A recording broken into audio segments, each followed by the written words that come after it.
Salam sigap dan shalom. Renungan kita pada hari ini, Rabu 9 November 2022, berjudul Dia Peduli Padaku. Ayat intinya terdapat di dalam 1 Petrus 5 ayat 7. Serahkanlah segala kekhawatiranmu kepadanya, sebab ia yang memelihara kamu. Pena Inspirasi menuliskan yang dimaksud dengan judul renungan kita pagi ini, Dia Peduli Padaku, adalah bukti Dia peduli kepadamu.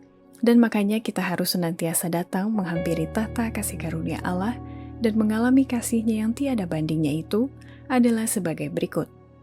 Pertama, tanda-tanda dan bukti seseorang telah mengalami seperti apa yang dikatakan Petrus, bahwa dia peduli padaku, bila mana orang itu berdiri di tempat terakhir kali ia memandang dan melihat terang itu, sampai ia memasuki wilayah damai dalam kasih Kristus.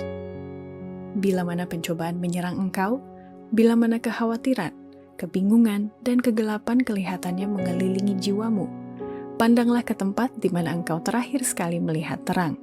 Beristirahatlah di dalam kasih Kristus dan di bawah perlindungannya.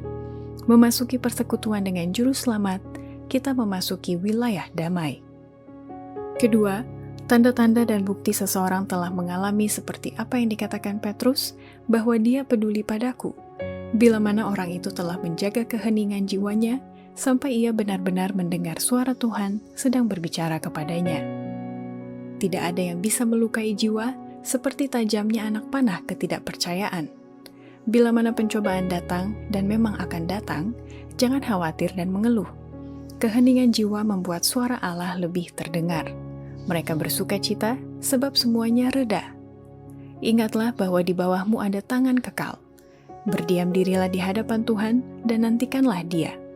Ia sedang menuntunmu menuju labuhan pengalaman indah. Ketiga, tanda-tanda dan bukti seseorang telah mengalami seperti apa yang dikatakan Petrus, bahwa dia peduli kepadaku, bila mana orang itu berhenti dari kesusahan dan kekhawatiran yang tidak beralasan. Ada keamanan dalam mempercayai Allah terus-menerus. Tidak akan ada ketakutan pada yang jahat di masa yang akan datang. Kesusahan dan kekhawatiran yang tidak beralasan ini akan berhenti. Kita mempunyai Bapa Surgawi yang memelihara anak-anaknya dan yang memberikan dan akan memberikan cukup kasih karunia-Nya pada setiap waktu dibutuhkan. Keempat, tanda-tanda dan bukti seseorang telah mengalami seperti apa yang dikatakan Petrus, bahwa dia peduli padaku, bila mana orang itu sudah tidak memanjakan kekhawatiran yang hanya meresahkan dan merusakkan dan bahkan mendukakan Roh Kudus Allah saja. Yesuslah sahabat kita. Seluruh surga tertarik pada kesejahteraan kita, dan kekhawatiran dan ketakutan kita mendukakan Roh Kudus Allah.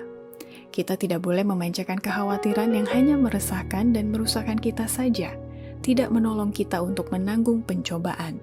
Janganlah berikan tempat kepada ketidakpercayaan kepada Allah yang menuntun kita membuat persiapan terhadap kemauan yang akan datang, usaha utama kehidupan kita. Seolah-olah kebahagiaan kita terdiri dari perkara-perkara duniawi ini. Demikianlah renungan kita pada hari ini. Kiranya Tuhan memberkati kita semua.